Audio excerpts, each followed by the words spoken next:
Les doy la bienvenida a todos, donde vamos a ver en este video la aplicación de la primera ley de termodinámica a los procesos de refrigeración por compresión de vapor. Para comenzar, vamos a recordar las diferencias entre un sistema abierto y un sistema cerrado.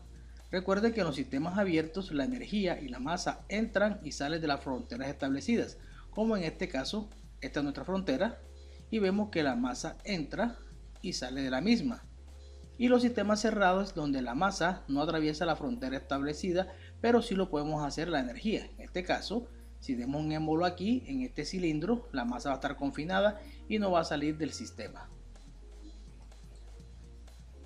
Ahora vamos a tener en cuenta unas convenciones en cuanto a los signos del calor y el trabajo en un sistema abierto. Entonces, en este caso, cuando el trabajo que se produce en el sistema se considera positivo o cuando extraemos trabajo del sistema. Si el trabajo se le suministra al sistema, entonces se considera negativo. En el caso del calor, cuando el calor se extrae del sistema, se considera negativo, y cuando el calor se suministra al sistema, se le considera positivo. Veamos estos en un ciclo de refrigeración. En este caso tenemos un sistema de refrigeración con compresor, condensador, válvula de expansión termostática y evaporador. Entonces vamos a ver los anteriores parámetros, donde tenemos que en el compresor hay que aplicarle energía para que pueda operar. Por tanto, el trabajo del compresor que se suministra se considera negativo. A continuación vamos a ver estas convenciones en el ciclo de refrigeración que tenemos. Entonces vamos a comenzar por el compresor. En este caso hay que aplicarle energía externa para que él pueda operar. Por tanto, el trabajo del compresor en este caso se considera negativo. Con respecto al condensador, su función es la de disipar el calor del refrigerante al ambiente. Por tanto, este calor disipado en el condensador se considera negativo. Con respecto al elemento de expansión, en este caso no se aplica ni se produce calor, y tampoco se aplica y se produce trabajo. Este es un caso especial y este proceso aquí se considera isoentálpico y lo vamos a ver más tarde. En el evaporador vemos que el refrigerante absorbe el calor del recinto, por tanto este calor admitido en el evaporador se considera positivo, tal cual como estamos observando aquí. Ahora vamos a recordar la primera ley de la termodinámica aplicada a los sistemas o circuitos abiertos. En este caso, se establece que el principio de la conservación de la energía en los sistemas termodinámicos, y para efectos de cálculo debe considerarse lo siguiente: el cambio de energía o el que se experimenta el proceso de un inicio a un final o del estado 1 al estado 2, entonces es igual al calor menos el trabajo, como estamos observando aquí. Entonces, si vamos a descomponer esta ecuación, vamos a ver que la energía en el estado 2 menos la energía en el estado 1 es igual al calor suministrado del proceso del 1 al 2 menos el trabajo suministrado en el mismo proceso del 1 al 2. Entonces, recordemos aquí nuevamente nuestras convenciones que tenemos acá. Seguimos nuestra siguiente filmina. En este caso, vamos a ver que la energía total de una sustancia es igual a la energía interna más la energía de flujo más la energía cinética más la energía potencial. Entonces, esta se expresa mediante esta ecuación, donde aquí tenemos U, la energía interna, la energía de flujo, presión por volumen, la energía cinética más la energía potencial que tenemos aquí. Bien, ahora estas dos, la energía interna y la energía de flujo, la podemos resumir en una nueva unidad que se llama entalpía, tal cual como estamos viendo aquí, y se identifica por la letra H. Entonces la energía total está en función de la entalpía, de la energía cinética y de la energía potencial, como estamos observando aquí. Bien, si vamos a reemplazar estos valores en la primera ecuación ya de la termodinámica que tenemos acá, miremosla. Aquí vamos a reemplazar los valores tal cual como estamos observando aquí. Miremoslo aquí, energía del estado 2, aquí tenemos la fórmula de energía del estado 2 en función de la energía interna, la de flujo, cinética y potencial, igual que la energía en estado 1, y aquí tenemos es igual al flujo de calor menos el trabajo.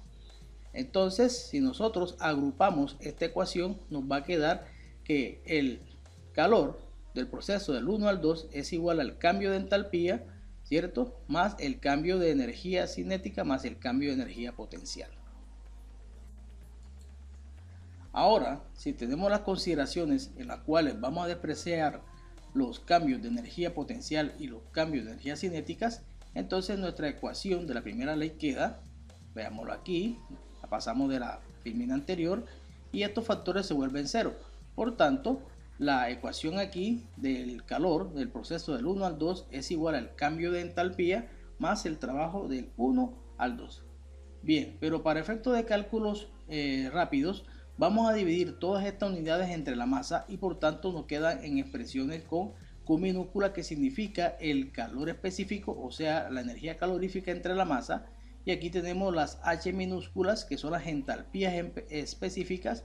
Y aquí tenemos el trabajo específico. Bien, con estas unidades son con que vamos a trabajar el diagrama de Molière. A continuación, vamos a observar aquí nuevamente nuestro ciclo, en lo cual vamos a identificar los puntos de entrada y salida de cada uno de los componentes para poder seguir con el siguiente análisis.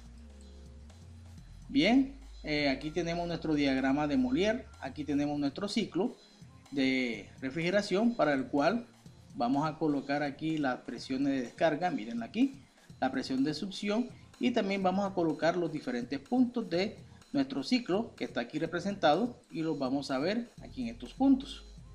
Miremoslo aquí, aquí, aquí y acá.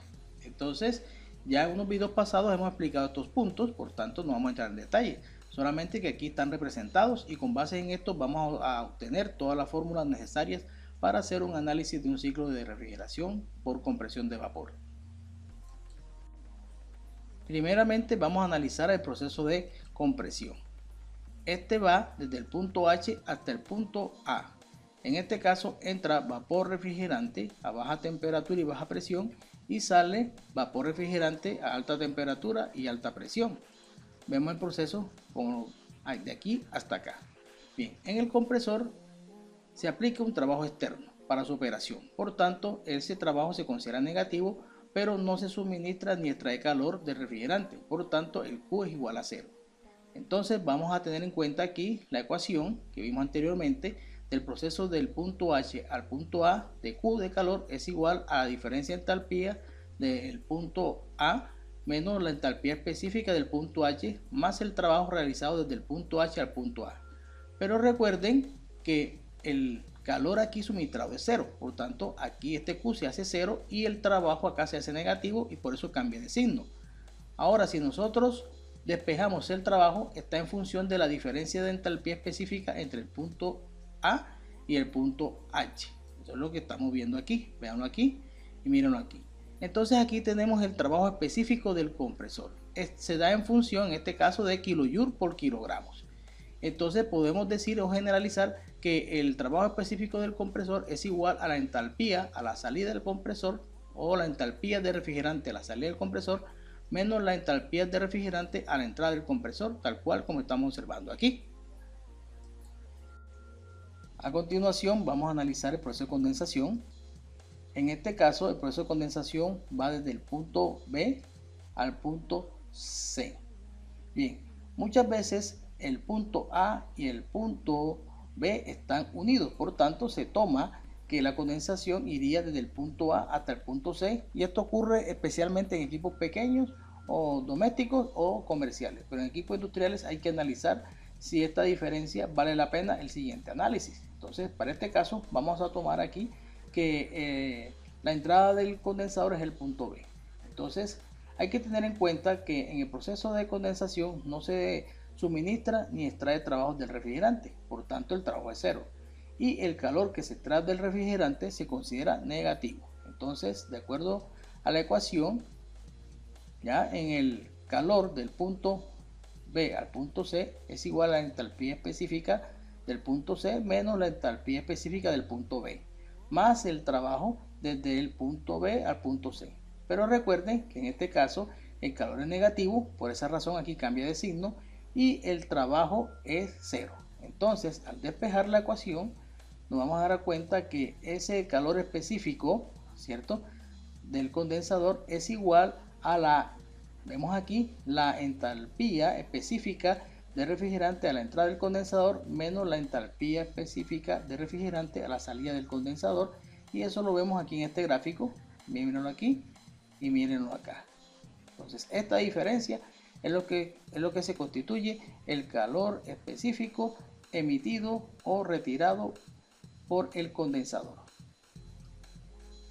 Ahora vamos a hablar de un proceso muy especial que tiene que ver con la expansión. Vemos que la expansión aquí ocurre del punto D al punto E.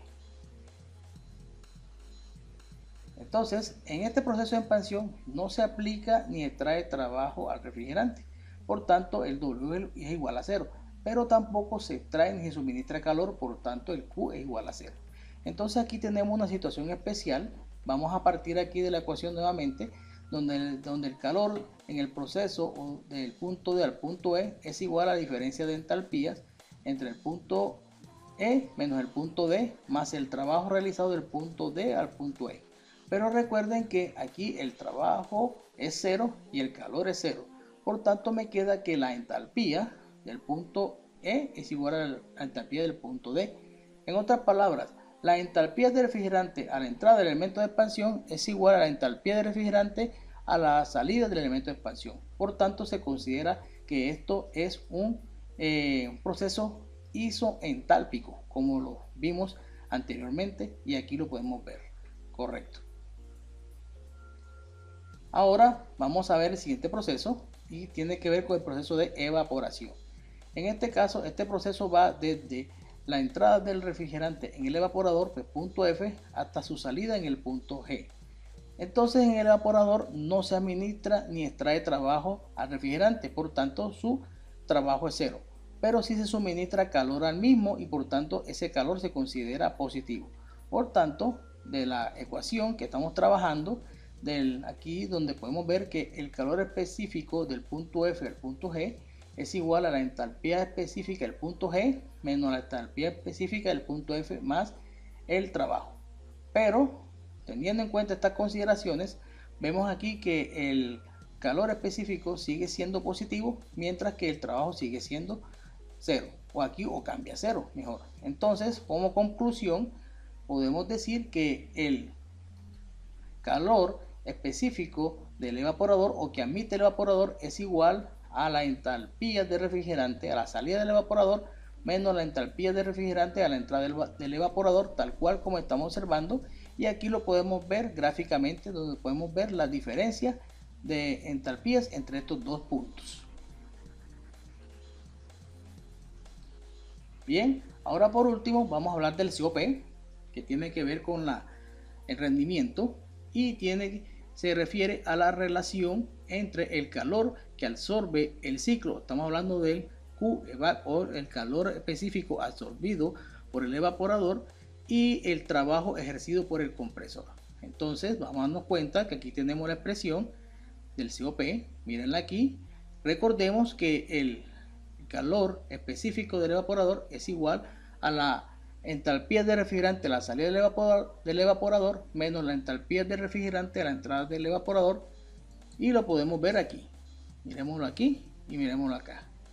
Mientras que el trabajo específico del compresor es igual a la entalpía específica de refrigerante a la salida del compresor menos la entalpía específica de refrigerante a la entrada del compresor. Pues en este caso es esta gráfica que está aquí, estas líneas, miremoslo aquí, y por tanto podemos decir la siguiente expresión. Miremoslo aquí, el COP queda en función de las entalpías del evaporador sobre las entalpías específicas del compresor, aquí como estamos observando.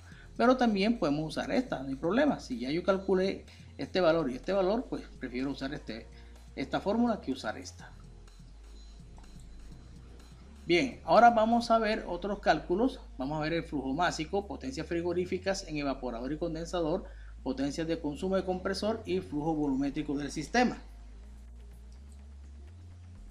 Bien, para el cálculo de las potencias, en el caso del condensador y evaporador, tenemos que para el evaporador, la potencia frigorífica es igual al calor específico del evaporador por el M punto. ¿Qué es el M punto? El flujo másico expresado en unidad de masa sobre unidad de tiempo. En este caso pueden ser kilogramos por segundo o kilogramos por hora.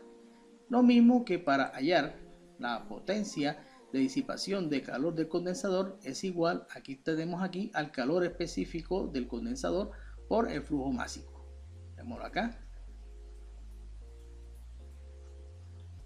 Para el caso de los compresores, vemos que aquí la potencia exactamente mecánica aplicada al compresor está en función del trabajo específico del compresor por el flujo másico.